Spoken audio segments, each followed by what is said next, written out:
Zor-El, Supergirl, is celebrating her birthday with her loyal dog Krypto, when her cousin Clark Kent calls to wish her well and ask when she's coming back. After a coffee, she heads to a space bar, parties for hours, and ends up completely drained.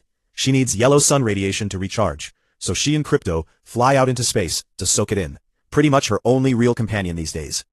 Meanwhile, on the red sun planet Holtzair, a world where Kryptonian powers don't work, the feared warlord Krem of the Yellow Hills arrives with his brigand soldiers at the home of a young girl named Ruthie. He's after the legendary swords her family forges, and he wants Ruthie taken too. He sits down calmly, eats the cake they prepared, inspects their weapons personally.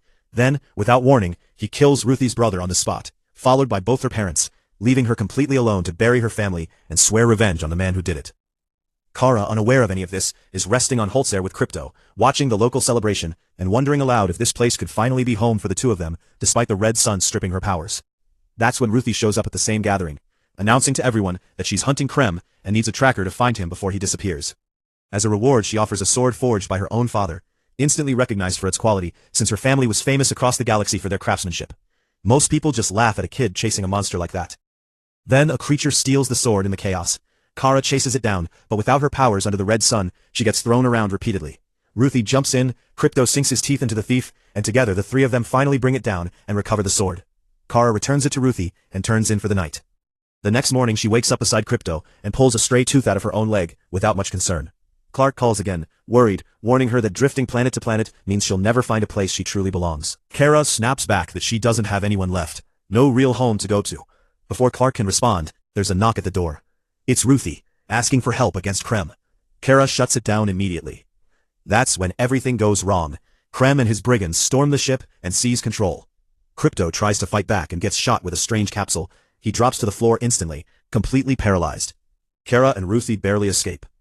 Ruthie leads her to a healer, who explains the toxin is called Redmere. It paralyzes slowly, causes unbearable suffering, and eventually kills unless the proper antidote is administered. Only members of Krem's species carry the cure, and they trade it for nothing less than serious value.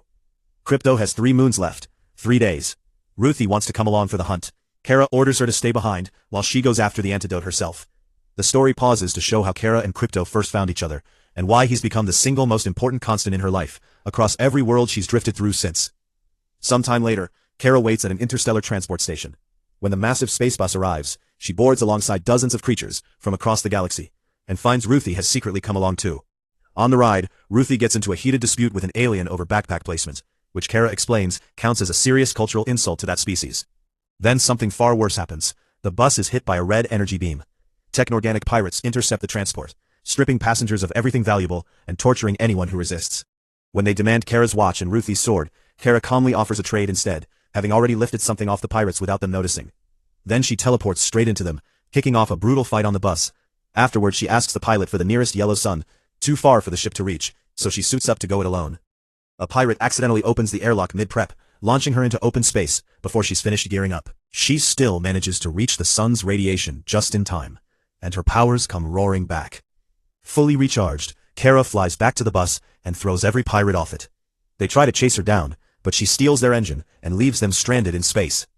At the next station, she explains to Ruthie how yellow suns fuel her, and red suns leave her nearly ordinary, and jokes that whiskey just tastes better under a red sun.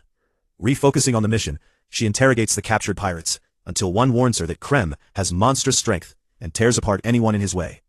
They reveal members of the brigands are on the planet Bilquis, hunting for women to keep their species alive. Along the way, Ruthie asks if there's anyone else with powers like Kara's, and learns she isn't the last of her kind.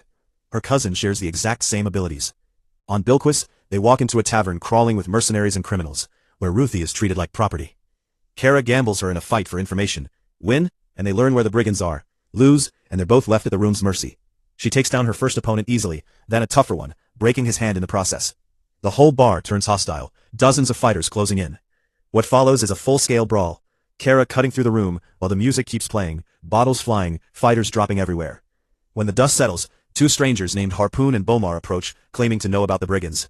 Then Lobo walks in, the legendary nearly unkillable bounty hunter, hunting a brigands member tied to Krem. Ruthie ignores Kara's warning and approaches him directly, which goes about as well as expected. Kara smooths it over, but Lobo calls them useless, and walks off anyway. Harpoon warns them it's too dangerous to stay, and brings them back to his place, giving Ruthie clothing for her own protection, given her age. There, Ruthie asks what Earth is like, And Kara's answer goes back much further. To Krypton, the world that was once her home, where her uncle had warned the planet's council of an impending catastrophe nobody wanted to believe. While their infant cousin was sent to Earth, a massive magnetic barrier preserved part of Krypton, letting a fragment of the planet, and the city of Argo within it, survive for years. It was there that Kara was born and raised. Life held on for a while, until a strange contamination spread through the city, poisoning the ground and the air, killing more people every day, including Kara's own parents. With no hope left, her father Zor-El returned to the same ship designs that once saved his nephew, hoping the same escape could save his daughter. Before sending her away, he told her she carried everything he and her mother loved about their world. Her mother's final wish was simply that Kara stay good, wherever she ended up. Soon after, Zor-El placed her in the capsule with Krypto and launched her into space, reminding her she'd carry power enough on Earth to protect those who couldn't protect themselves. Back in the present, resting at Harpoon and Bamar's house, Kara overhears something that doesn't sit right. The couple is waiting on a contact with information about Cream, the very reason she and Ruthie came here. Trying to be hospitable, they offer her tea, and almost immediately she starts feeling off. The drink contains something meant to paralyze her slowly. As the truth comes out, it turns out the couple struck a desperate deal to get their own kidnapped daughter back, agreeing to hand over Kara and Ruthie in her place. Furious, Kara fights to clear the poison from her system, right as Cream and his men arrive to collect. In the chaos that follows, Kara tears free of immediate danger, and pulls Ruthie out of harm's way, flying her clear of the fighting. Lobo shows up unexpectedly to free the kidnapped girls being held aboard the criminal ships. Amid everything, Kara keeps searching for any way to recover Krypto's antidote, while Ruthie, armed with her sword, finally gets her shot at facing down the man who destroyed her family. After a chaotic battle that crashes through a mountainside, Kara finds herself weakened on a planet caught between a yellow and a green sun, the green radiation nearly finishing her off. Ruthie, who'd secretly followed her there, helps her find shelter and recover. In a flashback, we see Clark finding Kara when she first arrived on Earth, struggling to understand the language, watching her try to adjust to an entirely new life, with Krypto causing chaos around her the whole time. Eventually, after everything Krem has taken from both of them, Kara confronts him directly, recovering the antidote that can finally save Krypto's life. She brings it home and administers it slowly, and Krypto becomes himself again, healthy, alive, and full of energy. The next day, it's time to say goodbye. Ruthie will stay with her uncles, determined to follow in her father's footsteps as a weapons maker. Kara tells her she's done wasting her days in bars. Before parting, she invites Ruthie to stay a few more days aboard her ship, so they can properly finish celebrating her birthday together.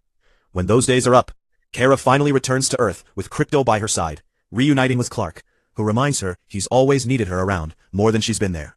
This time, she tells him things are going to be different. She's staying, and for the first time in a long while, surrounded by Clark and Krypto, Kara finally feels like she's home.